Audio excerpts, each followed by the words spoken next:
বাংলাদেশের ৩০০টি সংসদীয় আসনে জাতীয় নির্বাচন হচ্ছে।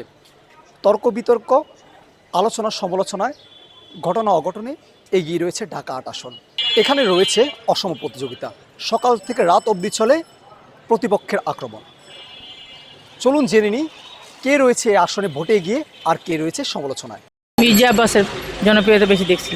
আমরা যা দেখতেছি ভালোই দেখতেছি, তারই জনপ্রিয় বেশি দেখতেছি। আজকে প্রায় ৩০ বছর ধরে আসছি ঢাকা, ৩০ বছর ধরে মির্জা আব্বাসকে দেখতেছি। আওয়ামী লীগ আমলেও দেখছি, এখনও দেখতেছি, ভালোই করছে, খারাপ করে নাই।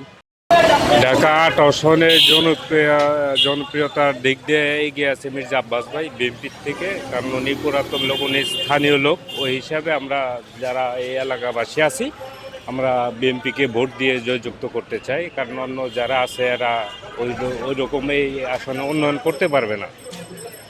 ওরা পুরাতন লোক হিসাবে ওনাকেই চাই। নাসির উদ্দিন পাটোয়ারি আসলে মূলত আমরা যেটা দেখতেছি, উনি তো আসলে ভাইরাল হওয়ার জন্য উল্টাপাল্টা কথা বলে। উনি যে ভাষা, এই ভাষায় কথা বলা উচিত না। তারা সিনিয়র যারা আছে তাদের সাথে ওইভাবে কথা বলা ঠিক হয় না ওনারা মূলত ভাইরাল হওয়ার জন্যই আসছে। এটা দেশের কোনো উন্নয়নের কাজ করার মতো লোক ওনারা না। ওনারা কি আছে ওনাদের যে ওনারা দেশের উন্নয়ন করবে? মির্জা আব্বাস হচ্ছে স্থানীয় ছেলে এবং একবার মেয়র একবার মন্ত্রী হয়েছেন, প্লাস দুইবার এমপি হয়েছেন। উনি জনসাধারণের যারা সাধারণ জনগণ, ওনাদের ভালো মন্দ উনি বোঝেন। সাধারণ জনগণ ওনাকে চাই, ইনশাল্লাহ উনি বিপুল ভোটে জয়যুক্ত হবেন।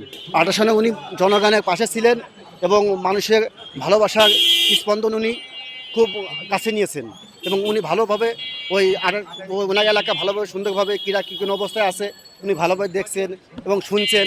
মানুষের ভালো মন্দ দেখছেন এবং মানুষের কাছে গেছেন, মানুষের দাগে দাগে কোন অবস্থায় আছেন, দুঃখী মানুষের পাশে ছিলেন এবং মানুষের পাশে অনেক দিন ধরে আছেন। তিনি রাজনীতিবিদ, তিনি অবশ্যই ভালো কিছু করবে ইনশাল্লাহ, আমরা আশা করি। যেহেতু ভোটের মাঠ, সবাই একটু সংক্ষেপে থাকতে হবে, একটু ভোটের মাটিটা যেটা আমার মনে গেছে যে বেশি দেখছেন এই ঢাকা ৮ আসনে। এটা মির্জা আব্বাস আগে আছে।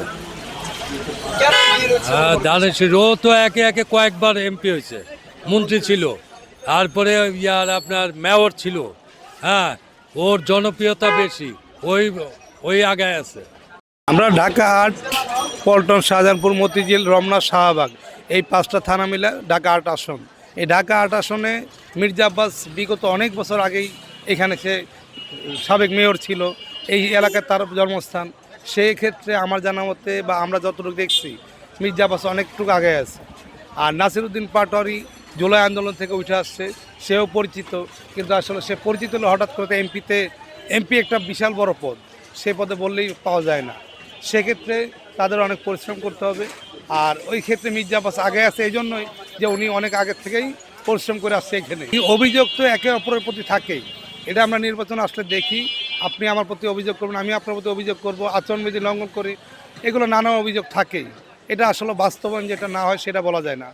যেমন কিছুদিন আগে শুনলাম শান্তিনগর ওই হাবিবুল্লাহ কলেজে ওখানে মারামারি হয়েছে, আমরা ভিডিও ফুটেজ দেখলাম, কিন্তু ওইখানে কোনো ওই দলীয় লোক দেখিনি, জাস্ট মারামারি দেখছি। নাসির উদ্দিন পাটোয়ারি অভিযোগ করে তার ডিম মারছে, কে বা কারা মারছে এটা তো কোনো প্রমাণ নেই। এখন আমি কারোর বিপক্ষ বলি না, কারোর পক্ষে বলতেছি না, কে মারতেছে, কারা মারতেছে, এগুলো কোনো প্রমাণ হয়েছে আদৌ? তাহলে আমরা কার প্রতি অভিযোগ করব? সেক্ষেত্রে আমি বলতে পারি অভিযোগ নির্বাচনের সময় থাকেই। আর আপনারা ভোটারদের প্রতিশ্রুতি দিবেন, এটাও স্বাভাবিক, কিন্তু প্রতিশ্রুতি কতটুকু বাস্তবায়ন হয় সেটাও আমরা দেখতে চাই।